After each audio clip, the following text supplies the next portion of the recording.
Olá, gente querida! Hoje é sexta-feira, dia 11 de setembro. Nós estamos lendo esse texto tão bonito do discurso de Jesus na planície, no Evangelho de Lucas. E hoje nós temos o texto de Lucas 6, de 39 a 42. São alguns ditos, algumas sentenças, alguns aforismas que agora vamos conhecer. Naquele tempo, Jesus contou uma parábola aos seus discípulos. Pode um cego guiar outro cego? Não cairão os dois num buraco? Um discípulo não é maior do que o mestre. Todo discípulo bem formado será como o mestre.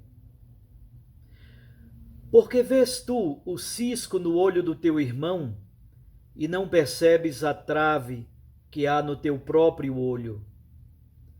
Como podes dizer ao teu irmão: Irmão, deixa-me tirar o cisco do teu olho, quando tu não vês a trave no teu próprio olho?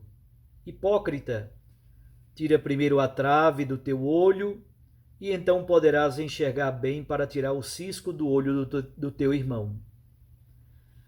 Palavra da salvação.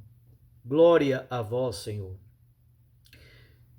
Minhas irmãs e meus irmãos, o texto é muito belo e muito curto, e nós podemos perceber três pequenos blocos. Primeiro, o versículo 39. Há uma polêmica que originalmente é uma polêmica com os doutores da lei, do partido dos fariseus, mas no Evangelho de Lucas, Jesus destina essa frase aos seus discípulos. No Evangelho de Mateus, a polêmica de Jesus é com doutores da lei e fariseus. Pode um cego guiar outro cego? Jesus os chama de cegos. Aqui em Lucas não. A palavra é dirigida aos discípulos de Jesus, a nós, a igreja. Significa que também nós, discípulos do Mestre, podemos nos tornar cegos que não enxergam com os olhos de Jesus. Isto é, quando nós não enxergamos com os olhos de Cristo, quando nós nos tornamos insensíveis, quando nós estamos demasiadamente marcados pela atitude farisaica, a atitude da hipocrisia, de fato, nos tornamos cegos e muitas vezes guiando outros cegos.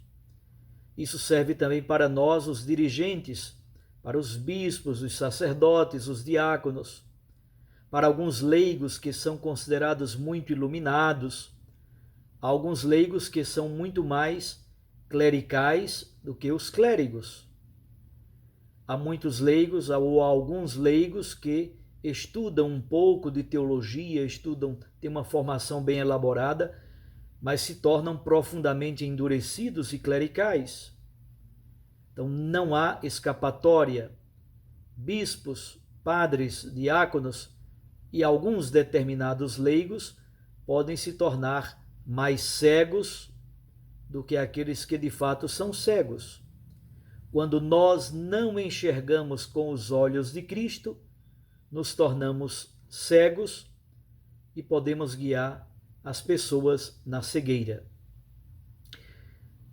O versículo 40, Jesus diz que um discípulo não é maior do que o mestre e que todo discípulo bem formado será como o mestre. Obviamente aqui o mestre é o próprio Jesus. Esse dito provém do ambiente dos sofrimentos e das perseguições. Mas agora Jesus amplia o contexto e serve para toda e qualquer situação. O discípulo não é melhor e não é maior do que o mestre. Portanto, o discípulo deve ter a mesma atitude de Jesus, a atitude da bondade, um coração manso e humilde, a atitude da docilidade e, se for preciso, enfrentar também a perseguição e o sofrimento. E, finalmente, nos versículos 42, Jesus utiliza uma imagem hiperbólica muito interessante. Jesus fala do cisco e da trave. Vocês recordam que domingo passado nós falávamos sobre a correção fraterna. Mas não se pode confundir a correção fraterna com o desejo de bisbilhotar a vida dos outros, de fofocar, de meter o bedelho onde não se é chamado. Não. A correção fraterna se faz num ambiente comunitário, num ambiente de amor, num ambiente de compreensão, de verdade, mas sobretudo marcado pela temperança e pela caridade.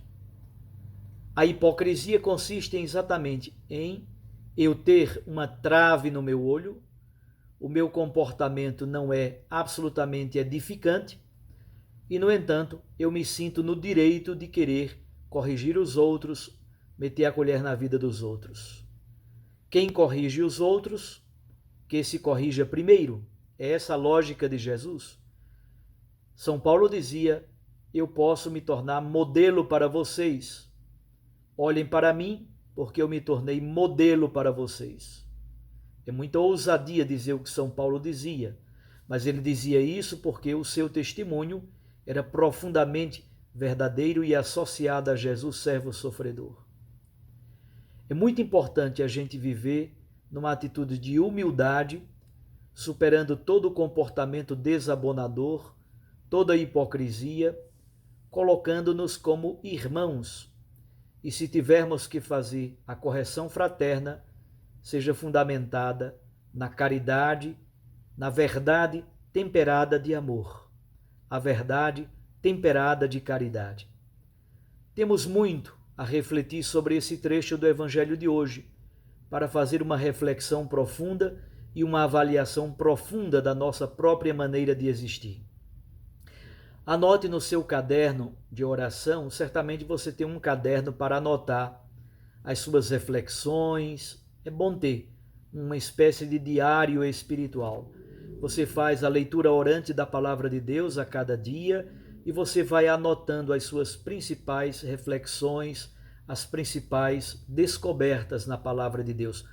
Porque a palavra de Deus não é simplesmente um livro de estudo, mas deve formar o nosso modo de ser. A formação permanente dos leigos e leigas, mas também dos bispos, sacerdotes e diáconos, das religiosas, dos religiosos, se faz pela leitura e pela escuta atenta da palavra de Deus. Anote então no seu caderno os 5 verbos que você deve utilizar para a sua leitura orante. Primeiro, guardar a palavra, apropriar-se da palavra. Segundo, durante o dia, permanecer na palavra de Deus.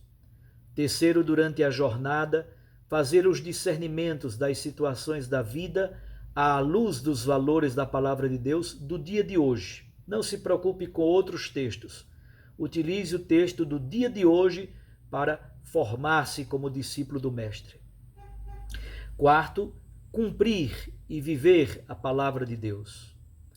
E quinto, na sua oração noturna, antes de dormir, faça a avaliação da vivência da palavra de Deus. E como eu lhes ajudei ontem, escolha uma frase do Evangelho de hoje e tire essa frase como a frase principal para a vivência da palavra no dia de hoje. Repetindo os verbos: guardar a palavra, permanecer na palavra, discernir a vida à luz da palavra, cumprir a palavra e avaliar a vida à luz da palavra.